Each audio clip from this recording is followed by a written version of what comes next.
And now, from beyond our dimension, this is the JeffMara podcast. Here's Jeff. My guest is Robyn Stein, author, tarot reader, and vocal channeler who connects with a seventh density collective known as Unnakasunja. Robyn, thank you for joining me and welcome. Thank you so much. Thank you for having me. Robyn, upon my research of you, you had an awakening in 2019, which kind of changed the trajectory of your life. Yes. Can we start with that? Yes. I was 38, 39, and I had been pursuing acting for most of my adult life. Well, I started at the age of 14, and I was a struggling actor. And so as my last port of call, I made a short film, put all my blood, sweat, and tears into it. And it was a cute little film called Lane, but it didn't actually reach anywhere. And then after that, I had a bit of a kind of moment where I was realizing, okay, well, there's an energy that's holding me back. And what is that? And after a few days, I realized that the energy that was holding me back was me, that I was the one who was preventing myself from doing well. And this set off a whole kind of personal inquiry into myself, into my issues, all of these things. And that led on to the spiritual awakening in the beginning of 2019. With that, I had an identity crisis. I went through the dark night of the soul. I started doing loads and loads of research, and particularly I had loads of very strange physical symptoms or phenomena that was occurring and was freaking me out. So I didn't want to tell anyone about this because I thought I was going nuts. So I basically researched as much as I could, and then what happens with the spiritual awakening, you have, a period of time where you are in a state of euphoria because you sort of find this deeper connection. And then after that, you start to apply things and you start to build on your research. But at the same time, a lot of physical changes were happening in my body that I was too scared to tell anyone about. And then that sort of led me on this direction. So about a year and a half later, I was really, I felt drawn to vocal channeling, and then I tried it out about a year and a half later and had the fright of my life when stuff came through. But the awakening was so profound and life-changing that it felt important to kind of write it all down. So I've just recently completed a book which is set for publishing now. And it basically walks the average person down a spiritual awakening and how to kind of navigate like practical tools, very down, trying to keep something that's so like up there in the air, like just ground it back down to earth and just kind of work with it, because a lot of people in your life, naturally dissipate, you kind of become distant with a lot of people. I've been very lucky with my family because even though I couldn't tell anyone for the first kind of year, within the first year, I could tell my sister, and then later, and then you can kind of open up, but you feel like it's crazy. I mean, I had the whole poltergeist experience, sleep paralysis. I mean, a bit of levitation. I mean, the works. It was pretty full on, but exciting. Wow, it does sound exciting. Can you tell us more about how this poltergeist and levitating experience? Okay, so well, it had been about, I think, four months since I sort of started on this journey of self-exploration. This is when some of the symptoms started happening. I'd been doing tarot reading for about 3 years before then. And I started to notice that my throat, I would feel like I've got this thing by my throat. I later realized it's, the throat chakra kind of opening up. But that was the first kind of symptom I had. And then I started experiencing other symptoms. But my father came to the UK for a visit, and the family went up to the Lake District, and we rented out this old cottage. And because I'd sort of opened up, because what happens in a spiritual awakening is when you kind of open up, it's like you beaming a bright light, which can be very attractive to other energies that are like out there, basically. And this was way before I learned how to kind of protect my energy, which is, you have to learn how to do that. Anyway, we were at this, what seemed like a pretty haunted house.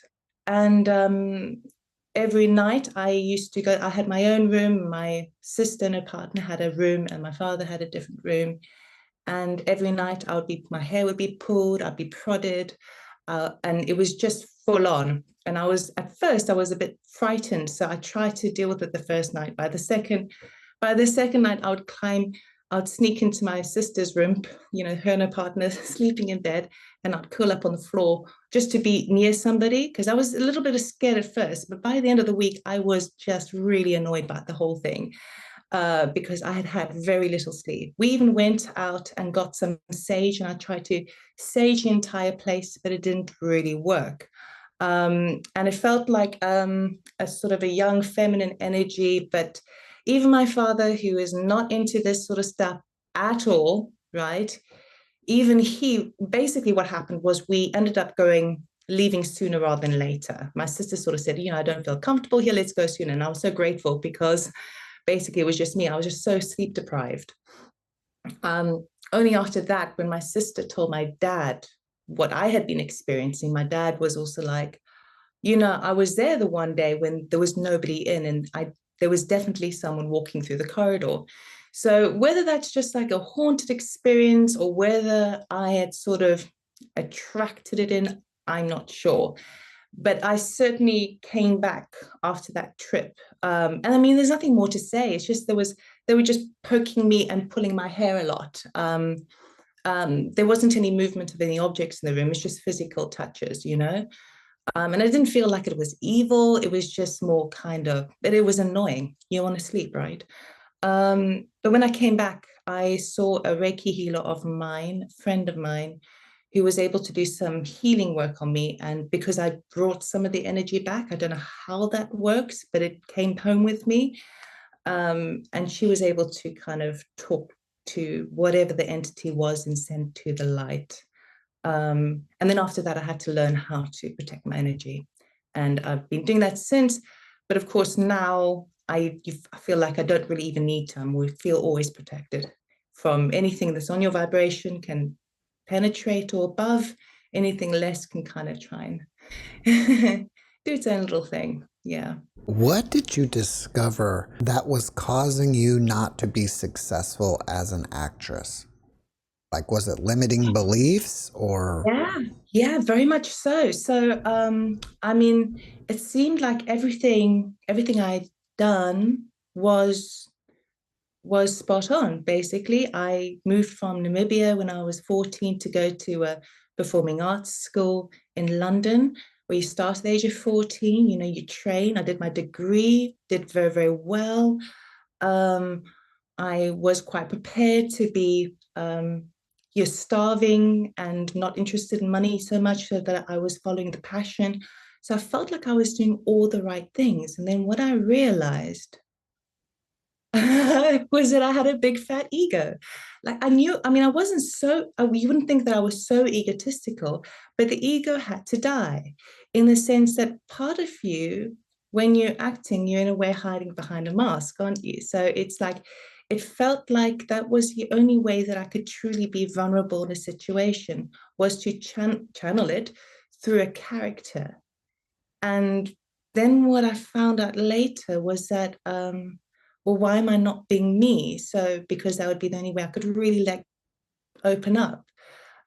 Relationships, friendships, because I've also moved around a lot, they're never really very easy to make friends and maintain friends. But to reach a deeper level of that, I was very closed off.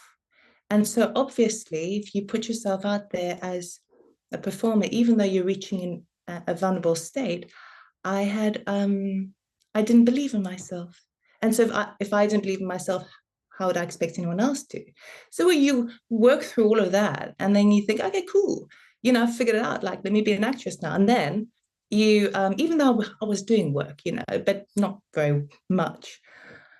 But then after that, you're kind of like, oh, but I don't want the drama anymore, because that's another thing. One of the symptoms that comes with an awakening is a period of time where you can't even watch any media. You cannot even go there because you're still so raw with the opening. And I recognized that drama was everywhere. And of course, this is what I did. The other thing I recognized was my own personal, I guess you would call it, soul contracted theme I needed to explore: rejection. And so what was happening was that I had chosen a direction that reinforces this issue of rejection through auditions. I was also at the receiving end of that. And in relationships, I would be the one, because when we explore an issue, we do it, we receive it, it plays back to us, we do it to others, and we do it to ourselves. So I think more so you reject yourself. Yeah. And so, yeah, not rejecting it anymore. But then I don't want to be an actor anymore. Yeah. That's fascinating. Do you think that pre-birth you chose to be an actress, or what you're doing now? I'd be lying if I told you. I don't know. I don't know. I certainly think that everything has its reason. And I do think that there was a lot of skills. And because you do struggle a lot in that industry. And I think that is what set me up for this position now, because had I not been, because, you know, you're arty-farty and you have your musician, your artist friends, and your actors, and, you know, that's the vibe, right? The artistic vibe. And so because of that, you're already a little bit kind of unconventional. Now, if I end up, now that I'm in the spiritual route, which will be forever, that's even kind of like even more so. So in a way, it sort of set me up for this. But whether it was deliberately acting that I needed to choose, I don't know for sure. What I do know is that if it was a certainty from when I was a child, I always knew that that's what I was going to do. So when the identity crisis came along and I had the dark night of the soul, because I was trying so hard to hold on to the one rock I had, which was this identity, and just, Now, who knows? you describe yourself as a vocal channeler. What is the difference between a vocal channeler and someone who's not? Well, the thing is, because everyone channels in many different ways. And so the reason I say vocal channeler is because some people do automatic writing. People do it when they're inventing something, if they're writing, if they're painting, if they're in the flow of music, where time seems to disappear, where you're so in the zone, you would say. So because everyone does this, and some people do it do it consciously, basically, I say vocal channeling because I have learned through the help how to develop that through the throat chakra, through the voice. Would it be accurate to say that everybody channels because our consciousness is not located within our body? Yes, absolutely. It is inside as well as outside our consciousness. It's all interconnected. And so people channel most of the time without even realizing. And I think in the future, people will be doing it more consciously. So it's about bridging that, the consciousness, and bridging your kind of your mental body, or even your subconscious as well, and kind of letting them kind of blend together. And so to be an awareness that you're in the surrendering state to the higher energies around you, I'd imagine. So when you're channeling, is this collective just taking over your body, or is it like they're communicating with your higher self and it kind of filters down through I you? think most, yeah, I think more so the second one. So in the beginning, when I eventually opened up to my mother, she was kind of a little bit frightened for me, thinking, oh goodness, what, because, you know, she knows there's stuff out there. What entity is taking over? You know, we see all these things about possession and things like that. And no, absolutely not. It is an agreement, an absolute agreement. But there is a certain amount of letting go that needs to take place. In the beginning, they were sort of trying to give me instructions in such a patient, loving way, of how to kind of just allow them to connect with the higher self. So they were saying things which in my head, because the mind does when you start to develop this, and more specifically, and the mind starts to say, oh, but I really want to know this. And then they'll say, well, no, what you're actually talking about is this. And part of you kind of goes, oh yeah, that feels right. So I think it's more the second answer, the second way. There's a connection through to your higher self, and it filters through. And obviously you're supposed to be the open filter, but the open channel for that to come through, which they work with in light and color.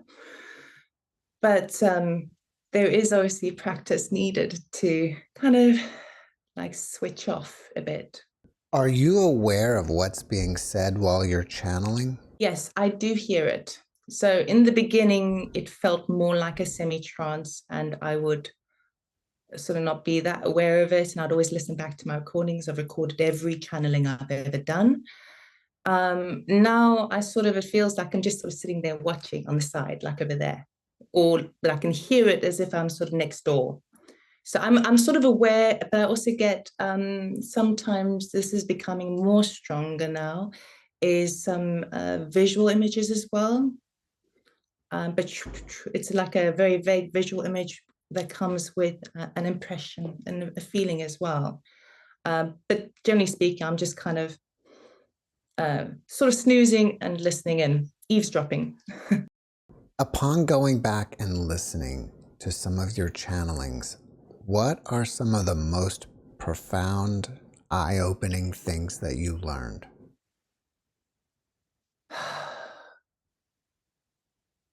It's a difficult question, so much. It's really hard to explain, because sometimes it comes with an associated feeling of like this aha moment. It's really hard. Recently I did a channeling, and which every time it's a profound. Recently they were saying that love is a glue that binds all, but it's almost synonymous with trust, so it's a choosing. So I've never really thought of love being equivalent to trust, because you've got to trust that it's there before it can actually exist. That was quite powerful. They've also just the patience, the sheer patience. I remember once I tried to channel, and I was trying to develop faster than I was, and I got frustrated. And they did also say to me, we're kind of in their way that they say, we're looking after you. We've got you what they call laminated, like housed in their energy field, right?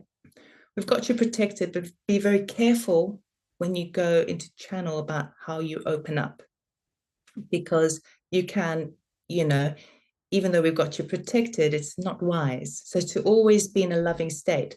So it's not necessarily, even though you have these moments of profundity, what really happens is this ongoing kind of focus on love, free will, and raising your vibrations, and so they don't even use any like negative connotated words. It just it doesn't happen. They don't use that. So it's more like the regular messages in that respect. Do you ever find yourself channeling them spontaneously, like not even putting effort into doing that? There's always an agreement. I think I was doing that before I actually was consciously doing it. Like I was doing a couple of life coaching sessions, and you'd say something, and afterwards you sit back and you're like, well, that didn't come from me. That was way too wise. It was much wiser than mine. But it didn't come with the accent, you see. And they speak in a strange accent, and it's an agreement. So no, I don't, because there's the agreement. It's never that they're going to take over. I felt that they used to call, because I get a tapping on my throat, and I'd be driving, and I'd be like, no, man, not now. I'm driving.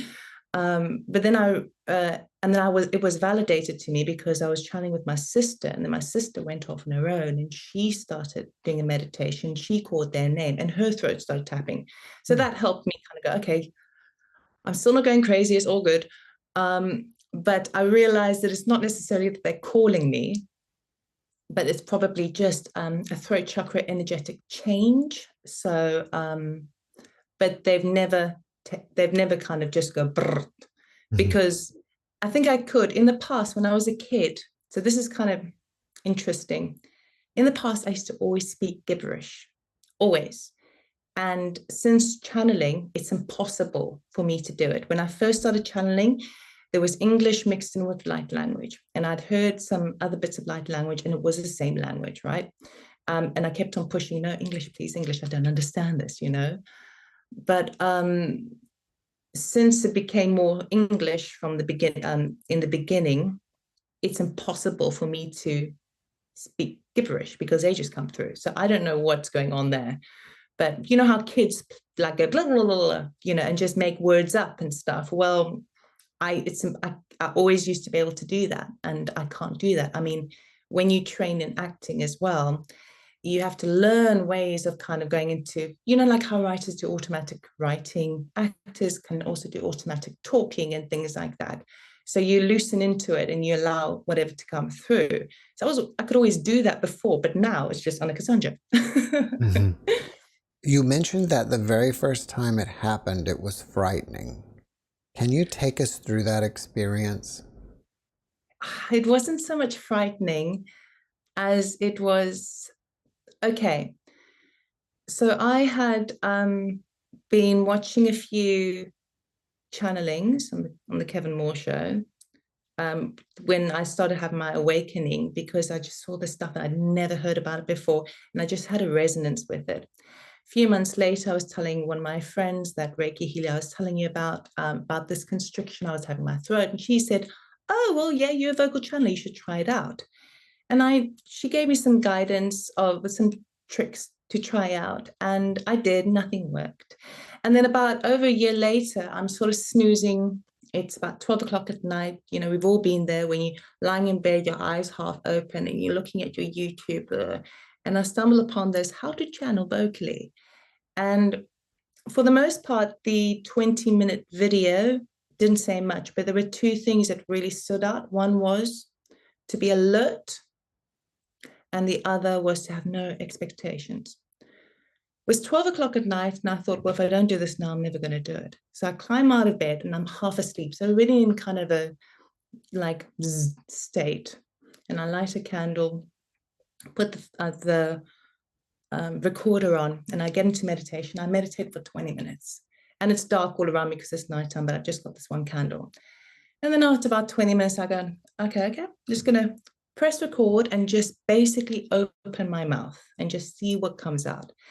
And I was going, and it's weird because the accent then was slightly different to what it is now, but my mouth was moving around certain words, and I still got that first channeling. It's quite interesting. It's in my book. I transcribed it.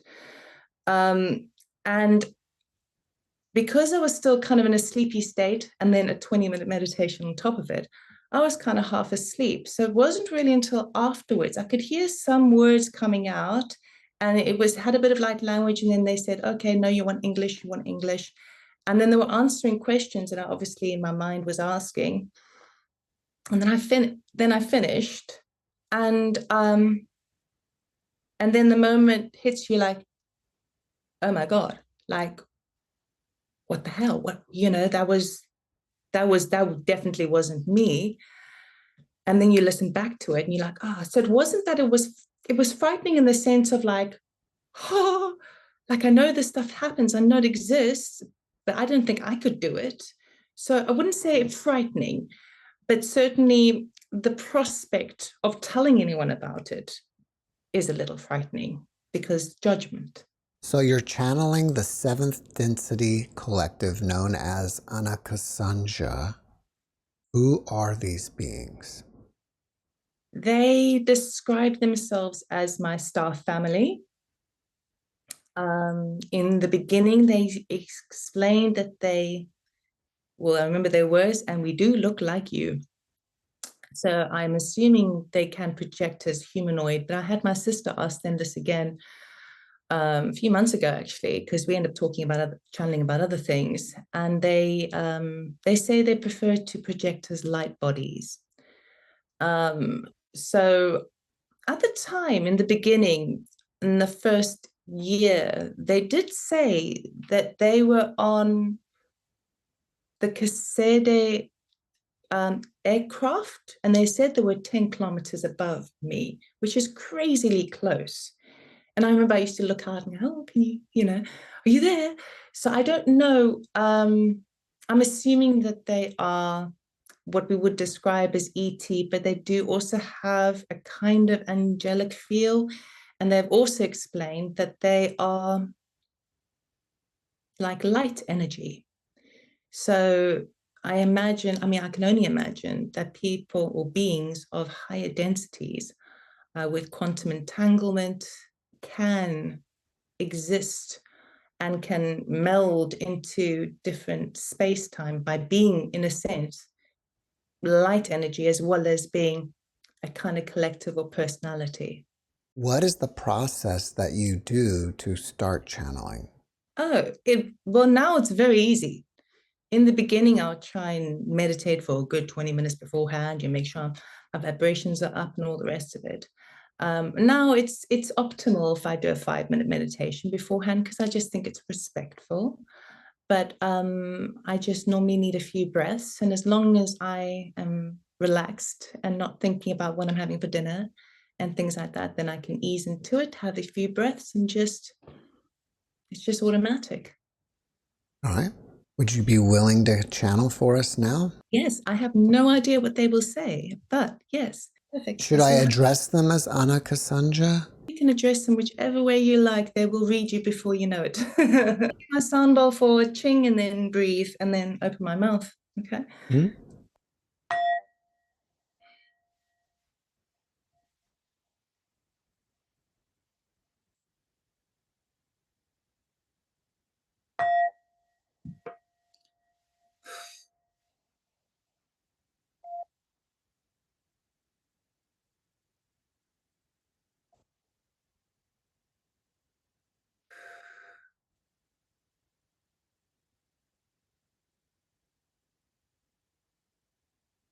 Technologies combine within you. So then waking with love, you combine within your soul and you elevate sound within you.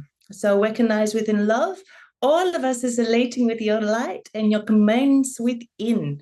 Choosing to connect in your love is elevating us and we are loving within you. So you work within and you elevate us. We are elevating you in your soul. Working with love is elevating Almighty. Choosing to learn combined and connectors of vocalizing is when your soul is elevating light. We see within you that your mind uses us and you are connecting within us. So we love with your light and your mind is elevating. Choosing your sound, you elevate us. So, yes, so recognize your light. We see that you are there, light within your Jeff, in your mind. Yes, we are lighting within you now. You can, within yourself, combine within us, and we can find ways to illuminate, light up all matters. Yes? How did you choose Robyn to be your vessel? So, yes, you are asking within. We see your light is your mind and you're connecting all of it. So when you ask this light within you, you recognize that there must be some connectors between those that we connect with, yes? And what we say is that we are always connected to all. So in this light, her frequency is on a merge scale within us in this particular manner, yes? So we can say that she is working with us on the same light phase, yes? So it is that we are all connected, you within us, all of us, yes, within, but within her, she had asked for it. So it was not that we all together chose, we all knew it before. She has had times with us before in previous lives, yes, and we are family in this respect, yes, but in this time, she elevated her frequency to connect a match point within us, and we are there, yes? Are you from a different star system but within our dimension, or are you from a completely different dimension or realm? Or light. So yes, within you work with light. So when you ask this, you are learning that we are together, but we are not. And you say that you think within us that we are of a different manner, different dimension of that which you are in. What we understand that from your perspective, yes, we are very far away, yes, but within our light structures, yes, of interconnectedness, we are here right now within you, yes? So when you ask this, we are of a different, yes, a dimension, as you say, yes, density, but we are in your mindset far away of a different nature, yes. How many dimensions are there? Oh, light within you, you learn within. Yes, so it connect with soul. All light is all of it. Recognize within all of it. Yes, so when you ask this within you, you connect to limits of that which can ever expand. Yes, so yes, we understand that humanity connects to, oh yes, but there's number 12, there's number 13, yes, of dimensions and that which are connected within. Yes, but what we say to you is it is everlasting. Yes, we also bridge forward to connect to more. Yes, so we cannot give you a particular, what you would say, number to limit yourself with. Yes, we can say that we are working with many dimensions, yes, above and below, if you would like to think about that in a hierarchical sense, yes. But anyway, what we are really saying is that obviously you'll think in this manner, but we are everlasting, ever moving, ever expanding. Yes? Can you tell us what happens to a human when their body dies? Oh, light. Yes. Well, when you ask this, it means that you are connecting to those who have, in many ways, lost a person, yes, who they love. Yes. But the person is always there in the heart. Yeah. So, when this happens, when the person dies, as you would say, in the physical sense, yes, the body is gone. But the soul elevates to within us, within all of it, within Almighty. But when this person thinks, oh no, but I am so lonely, where is this person who I love? They are gone. And what we say to you is, no, they are there. They are always there, but in a cyclical sense, a cyclical sense, yes, like a cylinder sense of the light phrases in the air. So when the body is over, yes, it is decided, no, it cannot no longer go within this frame of existence in this density. Yes, it is has experienced its life and its focus where they want to go to.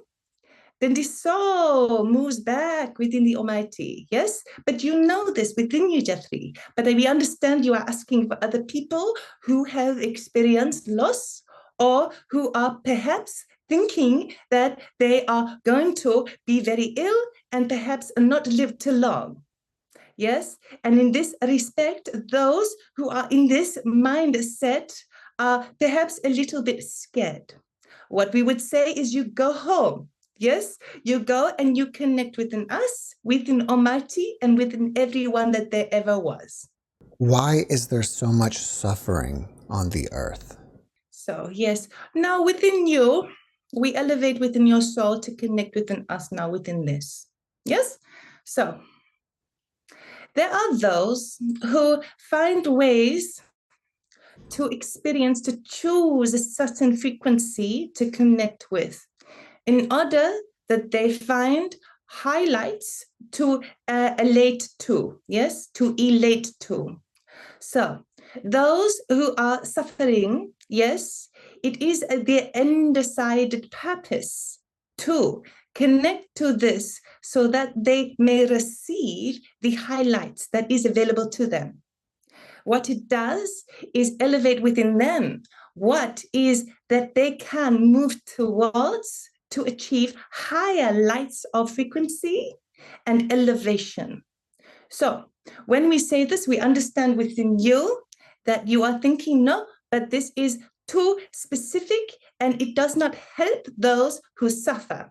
What we say is there is light within all of it. Anything that is dark, even a suffering, yes, can be elevated.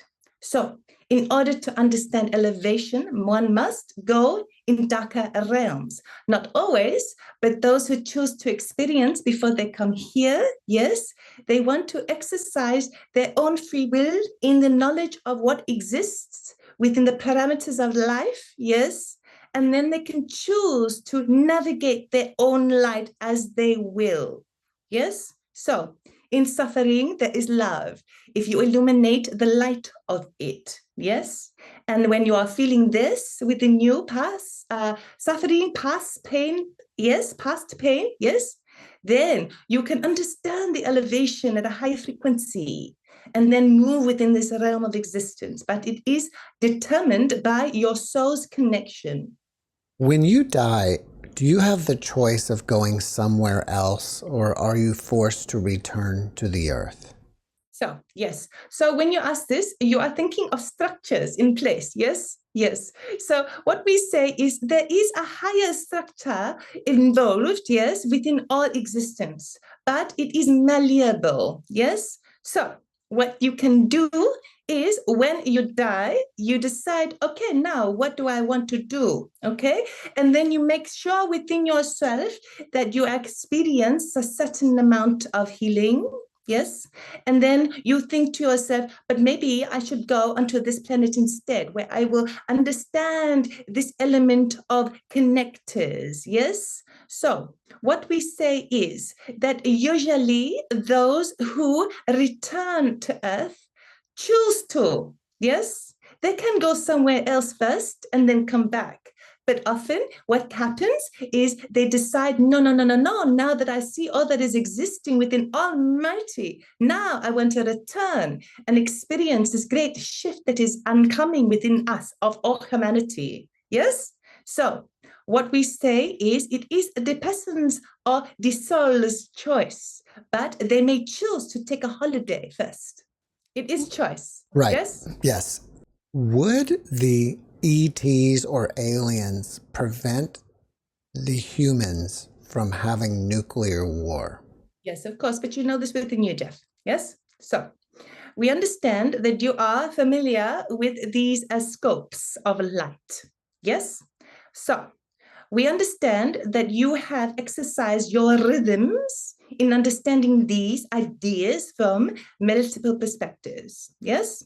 So we know that you know the answer to this, but for those people who like to listen, what we would say is that when a person decides they want to instruct pain, yes, suffering through harmful acids, yes, and measures, then there will be some, what we would say, intervention to those who love you.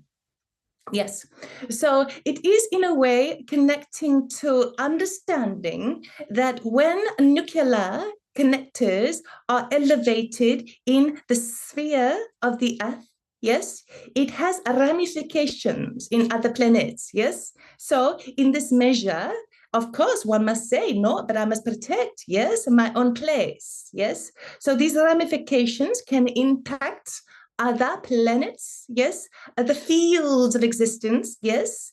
And in this light, they, of course, would say, no, no, no, we must prevent, yes. However, there is more to this because there are those and many who you are not aware of, yes. And we understand, Jeffrey, that you are aware of many that are there, but there is more support out there through these, what you would say, extraterrestrials, yes, yes, who come in to help, yes, they are harnessing this magnetic field more than you realize, yes, more so for humanity as well as protecting their own dimensions, yes. Is the Earth going through some sort of ascension where we will move into a different density anytime soon? Yes, of course, but you know this, yes?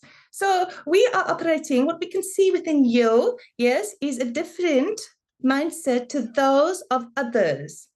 You see, the earth moves within multiplicity, yes, and duality, yes? So you have those who are still feeling very heavy of the world, yes? And then you are feeling those who are very light, yes? Perhaps they even elevate or levitate, as Robyn was saying before, yes?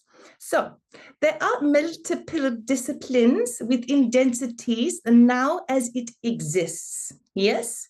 And they have always been to this degree. However, more recently, there has been an elevation of note. Yes, so this elevation has inquired peoples to look within and to find the higher light, the illumination to all that is. And when this happens, people gravitate to higher frequencies. When this happens, it also elevates the structure. Mother Gaia, she does her own within her own light as we speak now, yes, and we are working within her, yes, to help humanity lift their what you would like to say vibrations, yes. But there is a shift going at place now. Yes, it has been occurring for some time and will continue to occur to great extremes. Yes, but when we say great extremes, there will be one versus the other. Do you understand? Those of lower understandings of light, yes, and those of higher possibilities of more. Yes? Do you know when humanity will join the galactic community and there will be aliens just walking around on the planet? When you ask this, you are working with understandings of that which is what we would say open in the media, open to all. Yes? For at the moment, this galactic federation that you speak of, yes, we are understanding of this. Yes, we are elevating of this. Yes, they are already in consequences. They are already in conversations. Yes, and they are already what you would say these extraterrestrials. Yes, who are working already here. Yes, so it is already here. However, there are those two, what we would say a vast majority of peoples are not aware of this. It is more so in secret. Yes, yes. So there will come a time where it is more open out in the doorway. Yes. So yes, this will come, but we are looking at it will be more so between the next 15 to 20 years that it is on the everyday street, that it is more seen. You see, there are many of those who look very similar to humanity, yes, and they have been living here a very long time, yes. So you may not detect it, yes, or perhaps they are thinking, but I cannot collect all of my light in this vibration of the earth. So in this light, I am perceived in a certain way. Do you understand? So when the elevation of the universe connects with the earth to eliminate that which is covering this idea, yes, which it will happen, yes, then it will be more visible to those around. But first, humanity must learn to love themselves first, yes? So when humanity combine within their own vibrations of their heart, they learn to understand what it feels like to connect within, yes, and to lose the severe judgment of that within. When they can do this, they can then see that within the other peoples, yes, around them.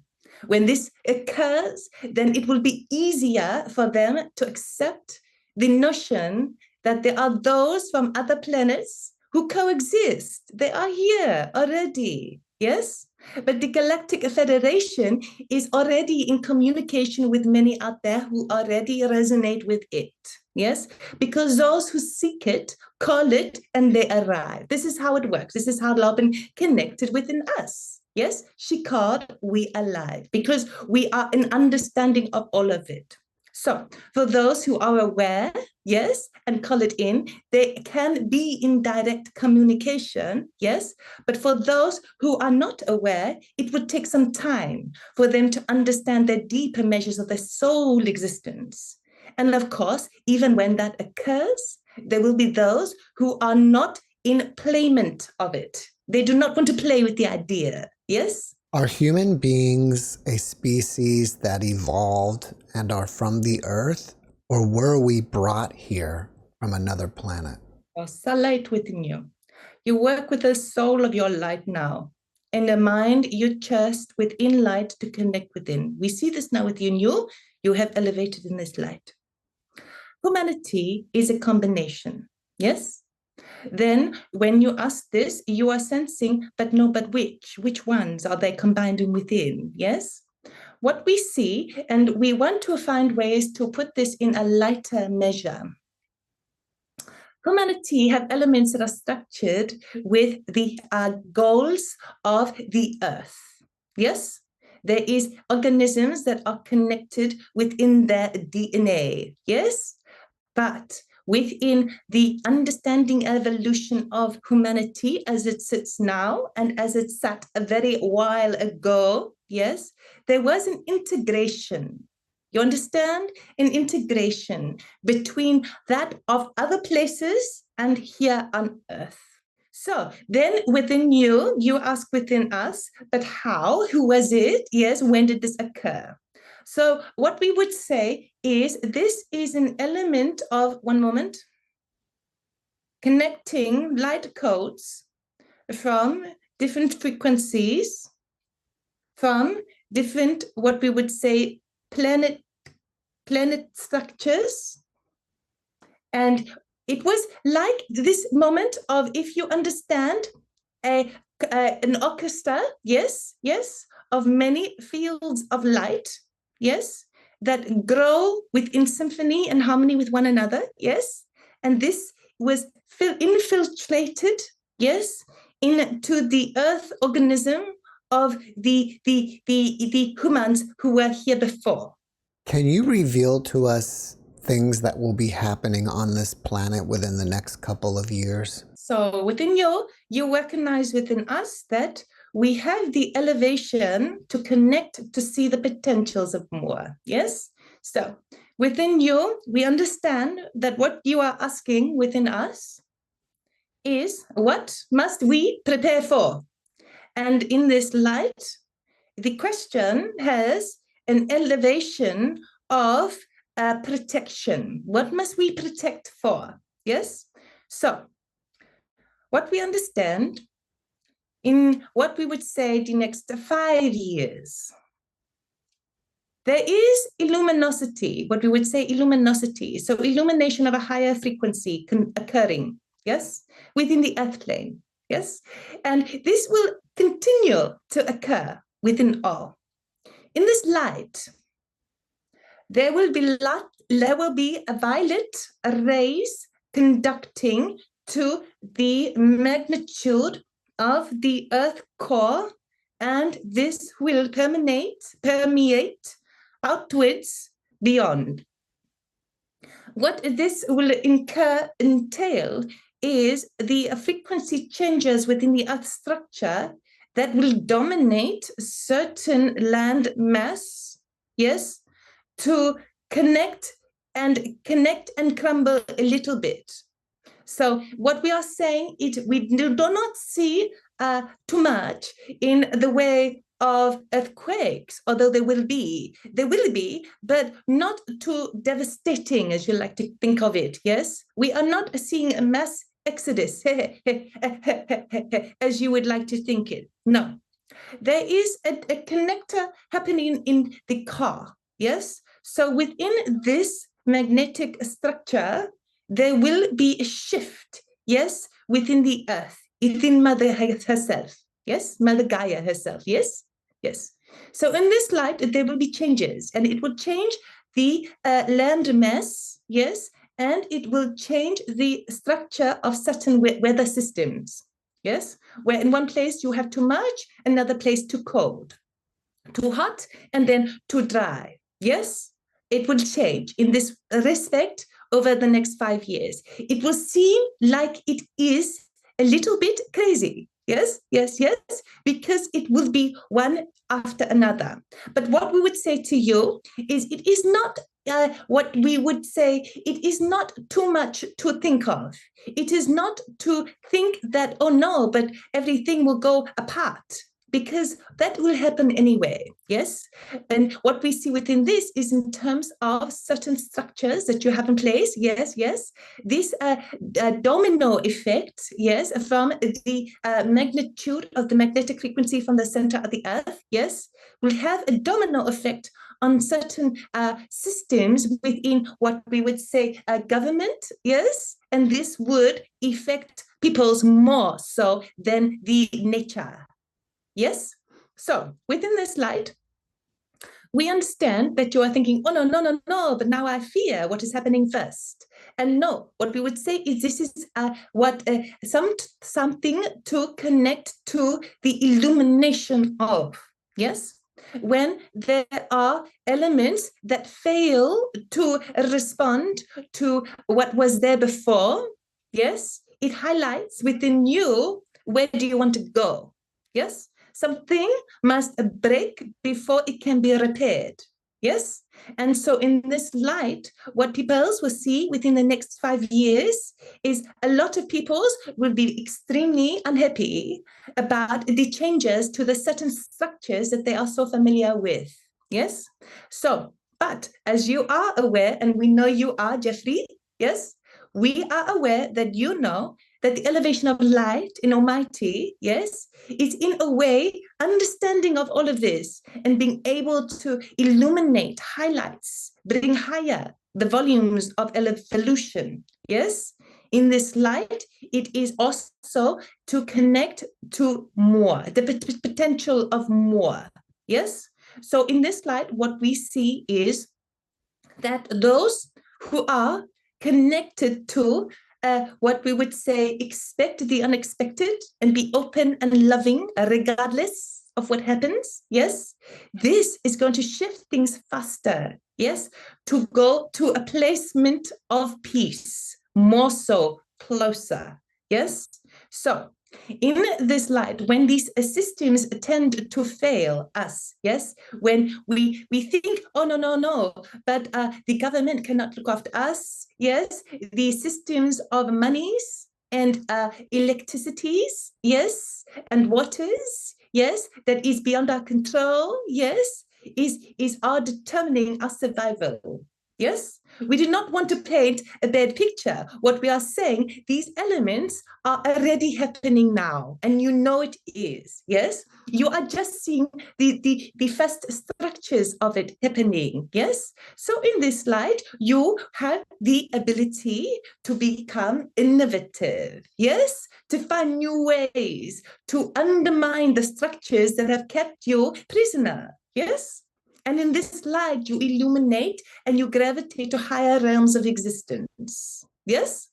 Prior to this incarnation, was Robyn a member of your collective? Yes, of course. She is always connected within us. We have always been together. We are together always.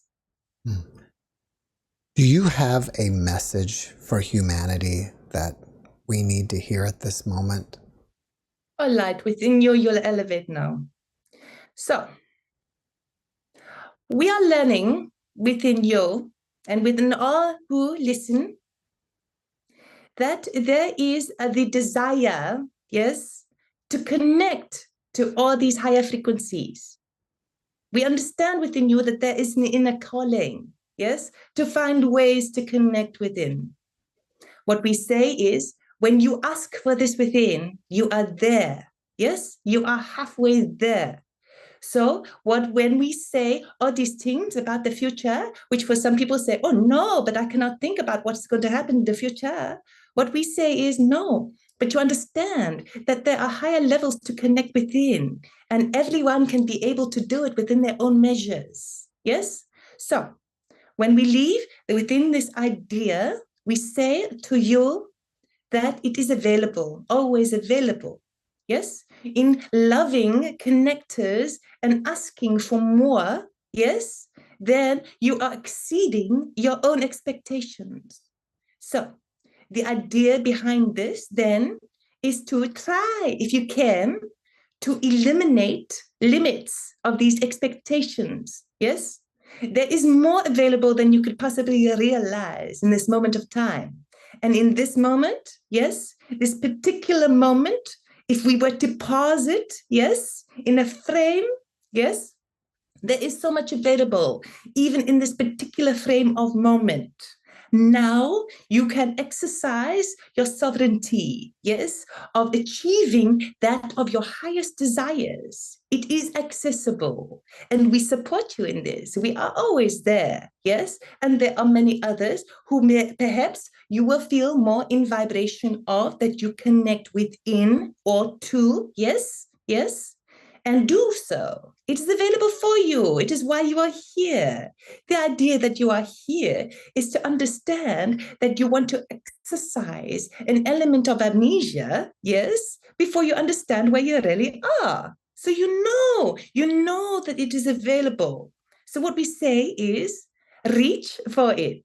You are asking anyway. Reach a little further and you will find it within your soul, yes?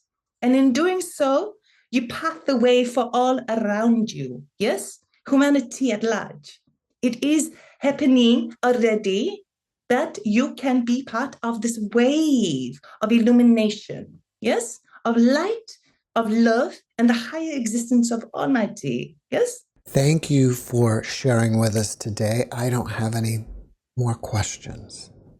So within you, Jeffrey, what we'd like to say within you is this. Your light within your measures of existence is finding ways to illuminate those that find it difficult to voice their souls. Yes? We understand that this is your mission in this purpose. Yes? And what we are saying to you is that there are many of those who connect within this light. Your higher frequencies connect with their higher frequencies when you are elevating this measure. So, as you do with your work, yes, you're done with your work, you follow your deeper calling, and you know that you do this correctly. So, in those moments where you feel, oh no, but perhaps I am not elevating to the reaches that I desire, we say unto you, it is already there. Yes, there is more happening in the future right now from this moment as it was in the past. It is there and it is bringing light to that which is not being revealed for very long. Yes, so your measure in this calling is available to many. You have made it so, and you are following your deepest light. And within this, you are love. Yes? Thank you. Yes, you're welcome.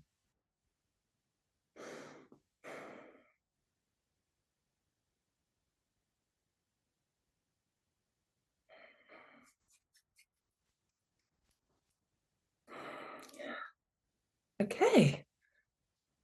And there we go. You're back. Was that helpful? Yeah. Yeah. Yeah. Yeah. Thank you for channeling for us. They get very overexcited. They're quite funny. They're like boisterous, like joyful all the time. Yeah. Do you find yourself in a way becoming them? I've noticed a little bit of this recently, actually. It's like sometimes I will be normal times of the day, and then something comes in with the symptoms I was telling you about.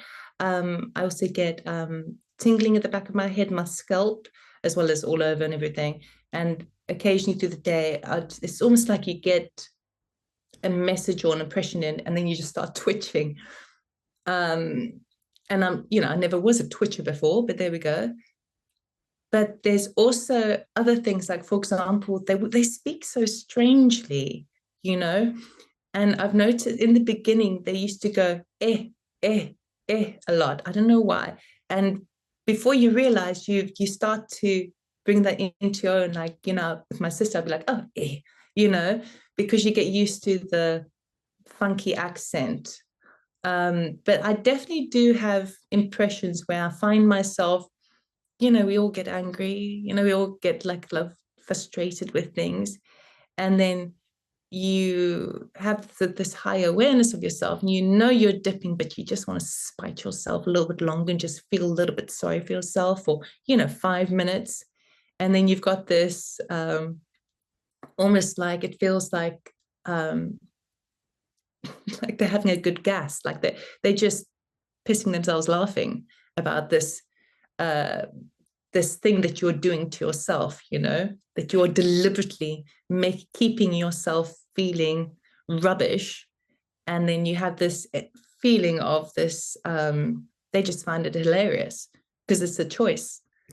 So that does filter through sometimes when I'm not, and you never want to get that. You never, you'd be like, oh, go away. I'm going to enjoy being my misery for the next half an hour. Let me have half an hour of misery, and then so if you sense that kind of lightness and that humor. I would think that anybody who channels, especially for a long time, the lines between themselves and who they channel start to blur. I think it does. And I've only been channeling for just over 3 years. So I think, you look at Lee Carroll, you look at, Esther Hicks, you look at Dara Anka, all of these amazing people have been doing it for so long. And when they're interviewed, they speak such wisdom, before they go into channel. And I think there's definitely a melding, a merging that takes place, and it does become quite blurred. I think for me, because I'm still, getting used to it, that it's not quite there yet. Yeah, I've noticed a bit of it, but yeah. Well, if people want to witness more of your channeling, how do they do that? Well, I have a website, loveitmore.com. That's where I do tarot readings and vocal channelings. And on that website, you can go to the YouTube channel, which is also YouTube/CC Love It or More. So you can access the YouTube channel from the website, or just look it up on YouTube. And I do release little snippets of channeling on that, as well as tarot readings as well for the Zodiac Collectives monthly. Your book is also called Love It or More, right? Yeah, so these words are not mine. They're their words, and they kept on instructing me in the beginning to try and expand to the potential of more, So they used to always say to me, love it or more. And they said this weird more. And so I've just stolen their words, basically, for my website and for the book. Yeah, it's an interesting title. Love it or more. Yeah, so if you think about it, so if you could try and imagine the best thing possible, you would think, oh, love is the best possible thing. Yes. However, there's always more, because it's always expanding. It's always growing. So when you say love it, love in a way, even though it is infinite, we may even limit it by the actual words. It's like letters in the word itself. So to suggest that something can be more than love is to really kind of blow the mind. And so that's how they've been kind of teaching more. Yes, you can love it. What is bigger than love? Well, I don't know. Try and reach there. Try reach more to what you know now. So yeah, so I love it. Well, after watching this podcast, people may want to reach out to you and ask you questions. Are you up for that? And if so, how do they reach you? Yeah, absolutely. Yes, they can reach out. Again, they can send me an email via my website on a contact form, loveitmore.com, or they can just email robyn@loveatommore.com, and I will help where I can. Yeah. All right. Well, before we finish up, can you give us one last positive message? Patience is one of the biggest things I've learned. Only because I've never experienced the extent of unconditional love and patience that they've shown me. Never in a single human being have I felt that. And so I've noticed in the last couple of years how my patience has been stretched. And actually, we only ever live in the here and now. So what are we so impatient about? The next moment, the next moment. So I think a positive message for people is that, now is all there really is. So embrace it. It is there. It's available. We can reach, we can hold on to it. That past and that future is non-existent, really. It's not in our environment. So patience is key within that, but there's a difference between waiting and patience. So try to be a little bit more patient with yourself first and foremost. Robyn, thank you for your message, and thank you for being my guest. Thank you so much for having me. Thanks for watching the JeffMara podcast. I really appreciate you. Another way to show support is through YouTube memberships. And if you do, there are loyalty badges and other perks depending on your level of membership. All you need to do is click the join button underneath the video to find out more. Thank you for your support.